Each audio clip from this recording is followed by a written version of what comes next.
হ্যাঁ, আমরা গতকালকে ৪ জন বাংলাদেশি নাগরিক এবং একজন ইন্ডিয়ান নাগরিককে অ্যারেস্ট করেছি। তো তারা মূলত অবৈধভাবে আমাদের ভারতে প্রবেশ করে এবং এই ৪ জনের মধ্যে ২ জন বলেছে পুনেতে যেতে চেয়েছিল আর ২ জন আহমেদাবাদে। তো ওদের নাম জিজ্ঞেস করলে বলে একজনের নাম মিম সুলতানা, আরেকজন রাবিয়া সুলতানা, ঋতু বেগম এবং জয়তী খাতুন। তারা ৪ জনই বাংলাদেশ, বাড়ি তাদের। এবং আরেকজন আছেন এমডি কাশেম মিয়া, উনি সিপাহীজলা ডিস্ট্রিক্টে কলমছড়া থানা আন্ডারে ওনার বাড়ি। তো উনি ওনাদেরকে হেল্প করছেন আর কি, মানে আসা আসা যাওয়াতে এবং নিয়ে যাওয়ার পথে আর কি।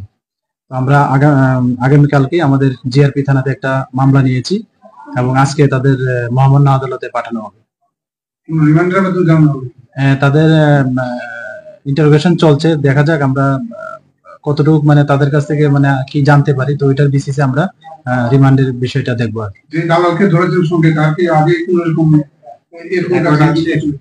এরকম রেকর্ড আমরা বিভিন্ন থানাতে মেসেজ দিয়েছি যে ও এরকম আরো অন্যান্য কোনো কাজের সঙ্গে যুক্ত আছে কিনা। তো আমরা এখনো পাইনি অন্য অন্য পিএসএফ থেকে।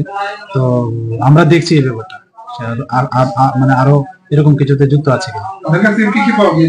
তাদের কাছ থেকে এমনিতে তাদের মোবাইল ফোনই আর কিছু ইন্ডিয়ান কারেন্সি পাওয়া গেছে, আর বাস এতটুকুই।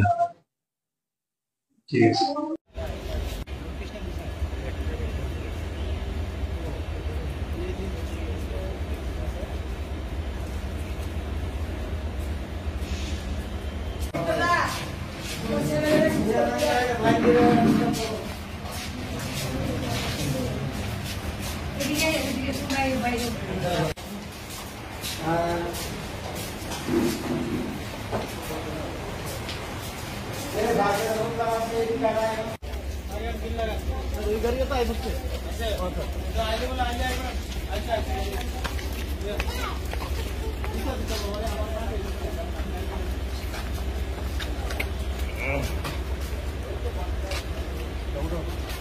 কয়জন যায় গাড়ির সামনে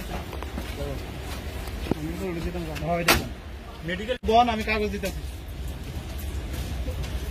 বুঝলেন তো। কোনো দিন বুঝলেন তো।